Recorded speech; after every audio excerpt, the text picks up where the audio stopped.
Hello friends, welcome to Sneha's Cooking Diary. இன்னைக்கு நம்ம பார்க்க போறது சிம்பிளான ஈஸியான உப்பிட் ரெசிபி. வாங்க இப்போ நம்ம எப்படி செய்யறதுன்னு பார்க்கலாம். 3 ஸ்பூன் ஆயில் ஊத்துறேன். இதுக்கு ஆயில் கொஞ்சம் எக்ஸ்ட்ரா தான் தேவைப்படும். 3 ஸ்பூன் குக்கிங் ஆயில். இப்போ நான் எடுத்துக்கிறது வந்து 1/4 கிலோ ரவை, 250 grams தான். அதுக்கு தேவையான அளவு ஆனியன் கட் பண்ணி வச்சிருக்கிறேன். பாருங்க, கடுகு,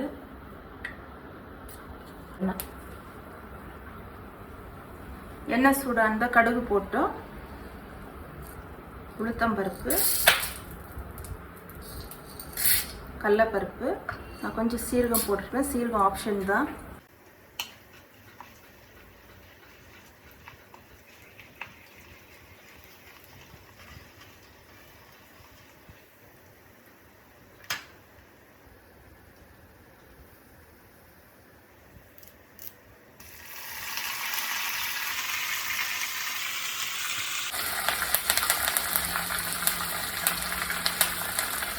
பச்சை மிளகா,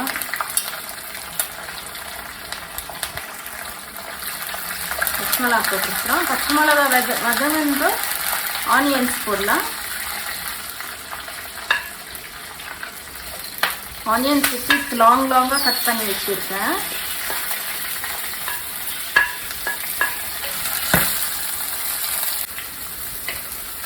பாருங்கள், ஆனியன்ஸ் இந்த ஸ்டேஜில் வதங்கின பிறகு நான் பொடி பொடியாக கட் பண்ணி வச்சுருக்கிறேன். இஞ்சி பொடி பொடியாக கட் பண்ணி வச்சுருக்கிறேன். இதை கொஞ்சம் போட்டுக்கலாம்.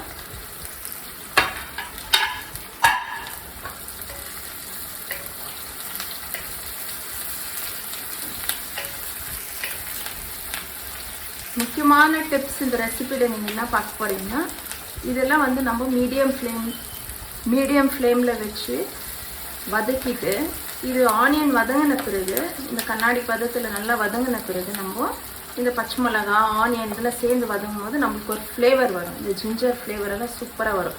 இது வந்த பிறகு நம்ம இதில் ரவை போட்டு இதிலே வதக்க போகிறோம். யூஸ்வலாக வந்து நம்ம ரவை செப்பரேட்டாக கீ போட்டு ரோஸ்ட் பண்ணிவிட்டு அப்புறம் தண்ணி ஊற்றிட்டு அதில் ஆட் பண்ணி கொதிக்க வைக்குவோம்.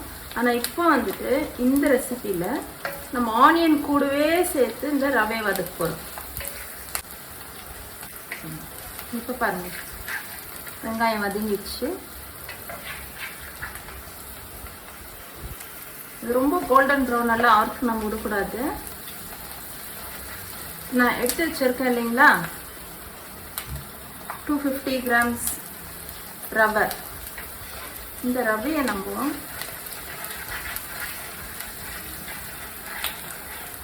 ஸ்லோவாக இதில் போட்டு அப்படியே வதக்கலாம்.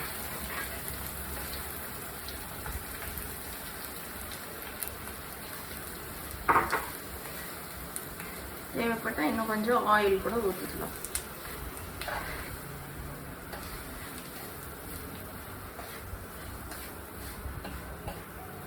ஸ்லோ ஃப்ளேம் மீடியமாக இருக்கணும், இல்லைன்னா ரவை அடி பிடிச்சிடும்.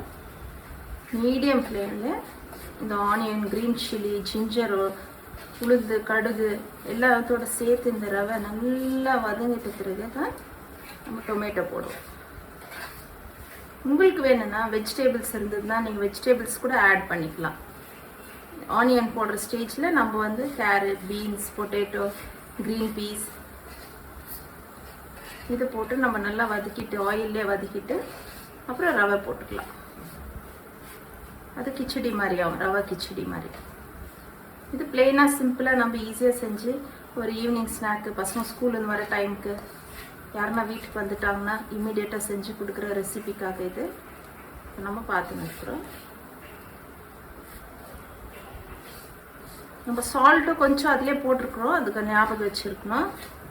ஆல்ரெடி வெங்காயம் வதங்கும் போது சால்ட் போட்டிருக்கிறோம் கொஞ்சம். இந்த ரவை வதங்கும் போது நம்ம இந்த ஆனியனோடு சேர்த்து வதக்கும் போது இந்த ரவை வறுபடுற வாசனை வரும்.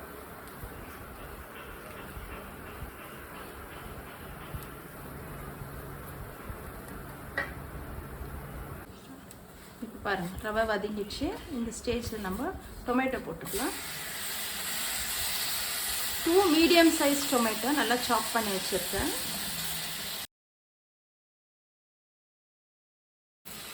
ஒரு 5 மினிட்ஸில் இது ரோஸ்ட் ஆகிடும். இது எல்லாமே இந்த கப்பில் நான் ரவை எடுத்தேன். 3/4 கப் ரவை வந்துச்சு. நான் வந்து கொஞ்சம் தண்ணி எக்ஸ்ட்ராவே ஊற்றணுன்றதுக்காக ஃபுல் 2 கப்ஸ் ஆஃப் வாட்டர் வந்து ஊற்றுறேன். இது நல்லா பாயிலிங் ஸ்டேஜுக்கு வந்த பிறகு தான் நம்ம எடுத்து ரவையில் ஊற்றணும். நான் போட்ட டொமேட்டோவில் நல்லா ஸ்மாஷ் ஆகி இந்த ரவையோடு சேர்ந்து நல்லா வதங்கிடுச்சு. மீடியம் ஃப்ளேமில் வச்சு அப்படியே கைவிடாமல் மிக்ஸ் பண்ணி வந்துட்டோம். இப்போ நெக்ஸ்ட்டு இந்த தண்ணி பாருங்கள். இந்த தண்ணி நான் சூடு பண்ணியிருக்கேன். நல்லா சூடாகணும், கொதிக்கக்கூடாது, ஆனால் நல்லா சூடாகணும். சூடாகணும் தண்ணியை நம்ம ஊற்றுறோம். 1/4 லிட்டருன்னா 250 கிராம்ஸ் ரவைக்கு நான் வந்து ஒரு 3/4 லிட்டர் தண்ணி ஊற்றிருப்பேன். அப்போ தான் நம்மளுக்கு வந்து இந்த ரவை நல்லா இதில் குக் ஆகி இந்த தண்ணியில் சாப்பிட்றதுக்கு நம்மளுக்கு சாஃப்டாக கெட்டியாக இல்லாமல் சாஃப்டாக இருக்கும். பாருங்கள் எப்படி இருக்குது லூஸாக. கொஞ்சம் கொத்தமல்லி இலைகள் போடலாம். வாங்க இப்போ நம்ம உப்பிட் ரெடி ஆயிடுச்சா பார்க்கலாம். பாருங்கள் ஃபஸ்ட் கிளாஸாக ரெடி ஆயிடுச்சு.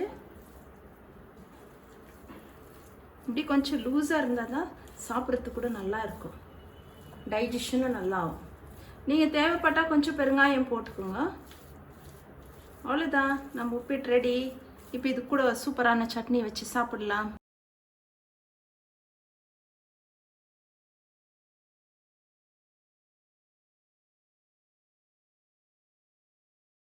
ஓகே ஃப்ரெண்ட்ஸ், இப்போ நம்ம சூப்பரான பிரேக்ஃபாஸ்ட் ரெடி ஆயிடுச்சு.